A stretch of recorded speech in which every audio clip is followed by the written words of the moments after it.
are now joining the Raspy Voice Kids for the pop culture segment of Always a Mountaineer. I'm Brandon. And I'm Jeremy. And we are joined by our brother, M to the is, that is Mike Phoenix. Where you at? It's your boy, M to the Raspy Voice. Yeah, you hear what we hear. That is why he is only here in spurts. You can only handle so much. He is in the virtual house via Skype. The reason he's here is because he's joining us for his one of his three favorite topics. He's already been here for Is Stevie Wonder Really Blind? You guys heard his very important viewpoints on that, educating America on the finer points of the hardness of seeing that. Be hard to see. Be hard to see. Mm-hmm. Indeed. So now today we're going to talk very about very profound. Yes. Yep, we're going to talk about Orenthal James Simpson. Orenthal, yes. If you have been hiding in a cave, then you don't know that the juice is loose.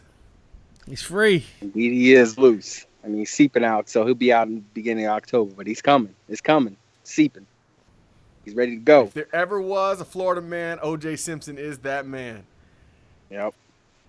No. So, the truth is, do you feel like in the years that OJ Simpson has been in prison, he has learned his lesson, he has changed his ways in any way? Okay. Now, when you look at OJ Simpson now, gosh, I just have to sit and I get disappointed. I mean, I just get so disappointed because there's so much promise in him. And then to turn out how he did, I mean, it's a shame. And looking at him now, I mean, he looks a lot better than he did 4 years ago or so. That was the last time he was on tape.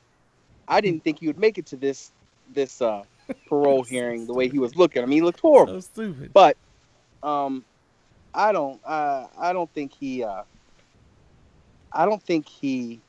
is changed like in the least. I mean, if you listen to what he said, if you listen to how he talked, he's the exact same person. The only thing that's changed about him is a little bit more salt in his pepper hair. Only thing that's changed. This is true. This is true. I thought you were going to say a little more salt in the wounds of his victim. That's what I thought you were going to say. Alleged. No. Oh, no. We're talking about the real victim here. Well, okay, excuse me. Yeah. If you're sitting there listening to him talk, he was trying to come off like instantly like he was initially like he was humble or like he was taking responsibility, but he passively was putting the responsibility off to justifying the fact or the reasoning of the what he was convicted for. Always. And that's what shows that that dude ain't changed at all. He is the exact same person he's been, and he's the exact same person he will be till he goes into his grave.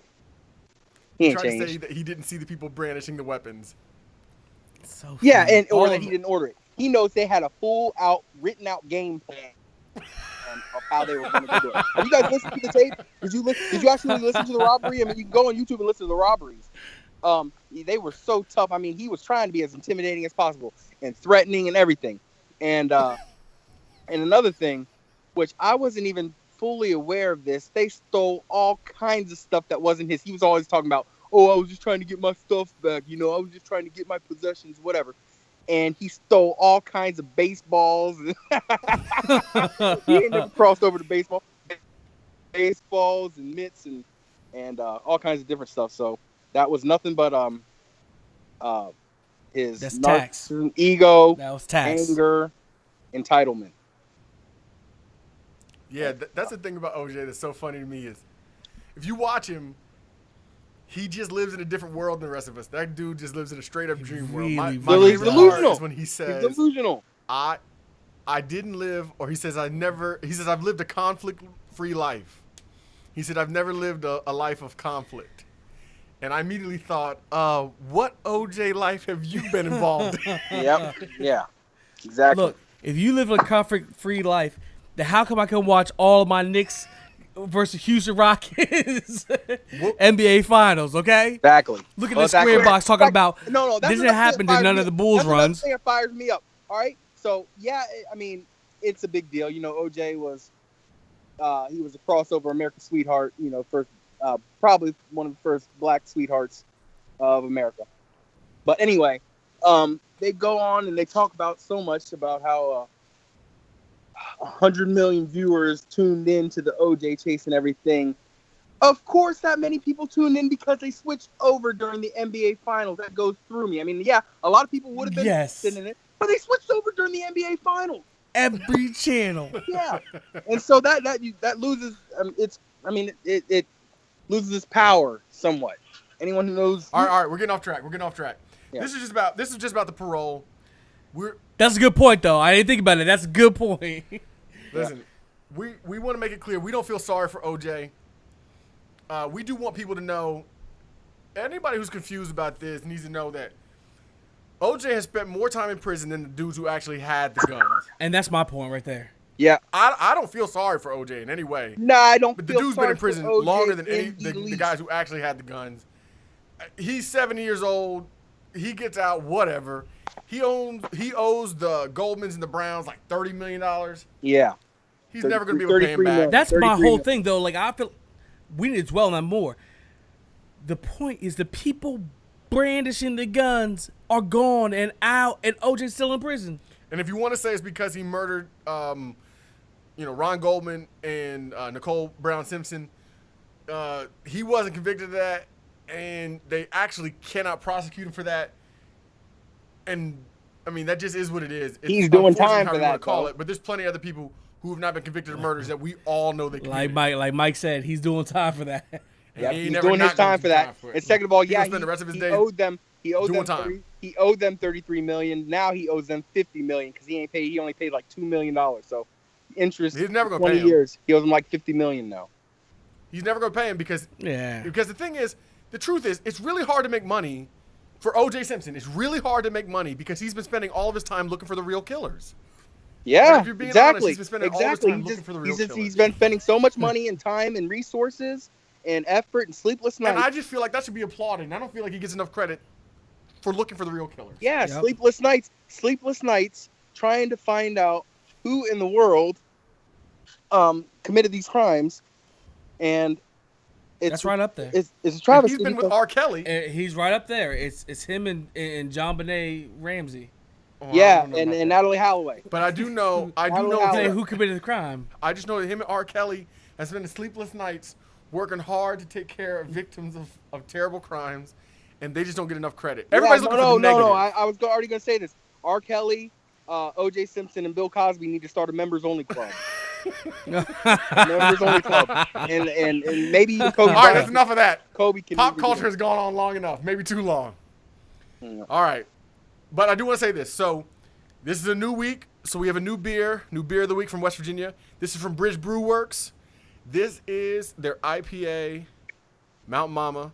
I met these guys when I was at Snowshoe Mountain. A lot of West fun. Virginia Alumni Association, West Virginia University Alumni Association put on an excellent week. And during that week I was there, they were having some kind of a brew fest. I can't remember the exact name. I am sorry. I think the name was Brewfest.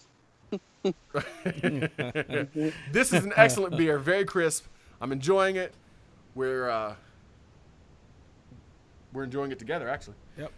So I want to say thank you, Cheers Beers Mountaineers, and we will see you guys soon. Thank you. Oh, I do want to say this though. Shout out to Tony Gibson. Shirts. We got our dog shirts. The West Virginia defense. He saw the show. Tony Gibson saw the show. He liked the show. He sent us a shirt. For those of you who don't know, we always say dogs, right? You hear us saying dogs. You've seen dogs probably on the sidelines. Dogs means defense always wins games. Tell me back your shirt. I was going to. Okay. And I would have my shirt, but I was going to debut it next week. Dogs right there. There you go. Defense. That's right. Always wins games. There we go. Combination between coaching staff and the dogs on the field. So, shout out to Coach Gibby. Coach Gibby, thank you so much for the kindness and the generosity. Salute to you, and to all those who represent the Mountain State Salute. on the field. All right. We look forward to talking to you very soon. RVK Pop Culture. We're out. I'll be rocking mine next week. See you then. Raspy Boys! Thanks for listening and watching. Don't forget to like, comment, and subscribe. Check the links in the description for all our other media outlets. And no matter what you do, no matter what you heard, no matter what we said, don't forget, we also hate Pitt.